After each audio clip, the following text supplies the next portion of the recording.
What's up, guys? Hey, how many of you guys, you ever feel like you're not getting through to somebody? Like you're married, boyfriend, girlfriend, whatever, and you feel like no matter what you say, you just never get through to them? You're just like, man, it's so frustrating, isn't it? You say the same shit over and over again to your people, and it's like they just keep coming to you, and you just keep repeating yourself. And it's like, well, am I not being heard? What the hell? Are you not listening? And you get mad at them for not listening, and this cycle continues. You guys been there? Man, because in this video, I'm going to give you a communication technique that'll help alleviate the pain of repeating yourself. And ideally, by the end of this video, you'll have a clear path to never have to repeat yourself again, because you'll have such a good communication technique that all of your communication will be just completely elevated. All right? So this is a leadership video on how to effectively communicate to your team and get through to them so you don't have to repeat yourself ever. All right? I'm Jeremiah Sullivan. If you guys are new to the channel, I was a quitter in life. I turned my life around, became an infantry officer, Army Ranger, infantry commander, ran 100 miles without training up for it, and then separated from service. And now I help people achieve their personal and professional goals. And there's a lot of different things I do, but I'm in the coaching space. And basically, I'm the guy that you'll come to if you want to get yourself operating at a higher level, if you want to become the best version of you, and you want to change your life, all right? Or your business. So let's dive in. So one day I was in the 75th in special operations in the 75th Ranger Regiment, and I was in a regiment. I was in my battalion, and I was a new leader, and I had just accomplished my dream job. So basically, I had gone from being in the bottom 1% of the military to being in the top 1%.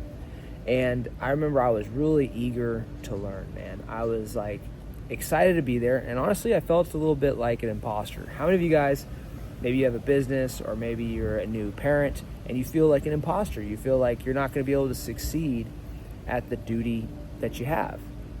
And so that was me. I was I was an experienced leader, but I was new in this new position. So I had imposter syndrome, and I was trying to like kill my imposter syndrome by studying a lot. And I was very excited and felt very honored to be serving in a unit like the 75th. These guys were just absolute animals, man. And they were just professional.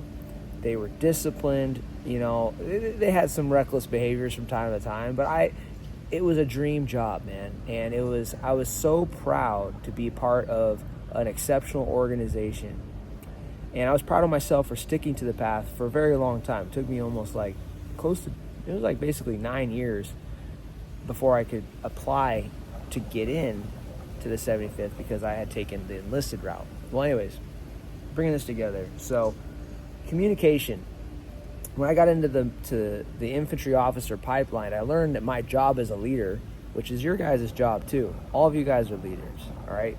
Your primary weapon is your word. It's your communication. It's your spoken word. You will get more stuff accomplished through speaking as a leader than you will doing.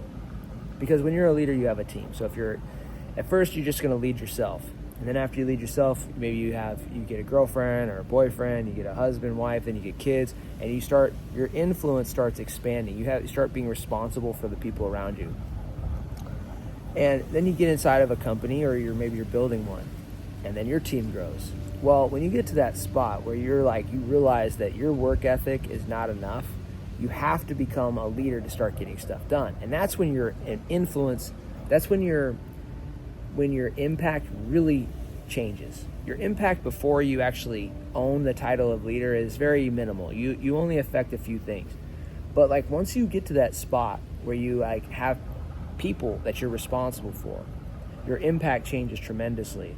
And in those moments, because not only are you going to be able to get something done, you as an individual, right? You can only do one task. You're going to do that task. Maybe some of you guys multitask or whatever. But if you have 20 people, now you're doing 20 different tasks all at the same time. And if you give them direction, now all of a sudden, all those 20 people are doing something because of your spoken word. So your spoken word has tremendous leverage. And as your leadership expands and your leadership grows, you have more and more people that you're responsible for through your spoken word. So your primary weapon to get stuff done, your primary weapon as a leader, it is your spoken word, because you have to speak. If you can't speak it, you're not going to be able to impact it, right? Like, you're really not. You may have some instances on occasion. There may be some exceptions to that, but you guys get the point. Is that, remember that as a leader, your primary weapon is your spoken word. I had to learn that as a leader, and I was a quiet person. I was a shy person. I was an introvert, and I used to hide behind the freaking, like, not wanting to say shit. Like, I didn't like it. But I learned in the regiment and as an infantry officer that it was my duty to speak clearly to people. It was my duty to inform people. It was my duty to create conversations. It was my duty to communicate up the chain of command down to my subordinates. So I learned that my primary weapon was my word. So I'm at the 75th Ranger Regiment. I remember I'm a new officer there, and I'm really taking in everything. And luckily, to my benefit, really, the sergeant major of our Ranger battalion approached me one day. And the sergeant majors aren't directly responsible for your development as a junior officer or not even a junior officer, but as an officer. But they do mentor you. Okay, now for you guys that don't speak military, basically this guy had worked his way through the ranks in the military, and he had applied himself for over a decade and a half, and he was the senior ranking basically rifleman inside of the entire battalion of 1,200 soldiers or something like that. So imagine 1,200 soldiers, and he's like one of the top people in charge. Well, he goes out of his way to start developing me as an infantry officer in the 75th. And he says, "Sir, welcome to the battalion," or something along those lines. And he starts giving me some advice. He's like, I see one of my duties as a sergeant major to build you up, build officers up, and platoon leaders up as successful commanders. That's what I see my job as. So I want to help you become a successful commander when you finally make the jump. And here's where a lot of commanders fail. This is what I see. And this is coming from his decades of experience. He could have told me all sorts of advice and guidance, and he said this. He said, most commanders fail very, very quickly, and they're very frustrating to work with because they don't communicate. They don't tell their troops and the leaders under them how to communicate with them. So the team will guess. So think about this. In your life, do your people have to guess how to talk to you, have to guess how to communicate to you? Are you clear about how to communicate to others? Communication is not just speaking, right? I can communicate to you guys visually. I can say, hey, check out that pool, and you can look at it. I can talk about the pool and describe it, or I could write you a letter, and I could say, hey, I have a pool outside my house, and I could write you a letter, and you could read it. There's a lot of ways to communicate. He said where a lot of commanders fail is they take over the company, and they never tell their team how they love to receive information. So the team just guesses. It creates a bunch of problems in the organization. Sometimes the commander never feels heard. Sometimes the guys never feel heard. It creates a lot of turbulence and a lot of problems, and the culture doesn't start off strong when the commander takes over. He said, so if you want to be an effective commander, teach your team how to communicate to you. And that lesson really stuck with me. And what I learned over the years is that as a leader, it's my responsibility to tell people how I best receive information. So for me, I'm very verbal. If you want to have a conversation with me, come into my office, let's talk. Some people are more visual. Some people prefer a written letter. So once you understand how you are best communicated to, the next step is to actually look into your team and understand how they best receive information. How does your team best receive information?